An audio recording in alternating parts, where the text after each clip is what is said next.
eto si baby girl Ariel. May panganak siya ng 2:35 PM.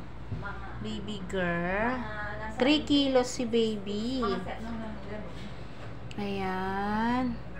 Naibigay na rin yung mga initial vaccine para kay baby. Yan si Hepa B, vitamin K, tas yung sa eye, ointment sa mata ni baby. Ayan, si baby. So cute naman ng baby girl nila. Ayan na, bilis-bilis ni mami ng anak. Yan, bukas pa sila pwedeng umuwi kasi kailangan 24 hours po si mami tsaka si baby bago po sila ma-discharge dito sa aming clinic. Yan, super cute naman ng baby girl nila. Siopaw na siopaw. Sinong kamukha? Kamukha ng daddy.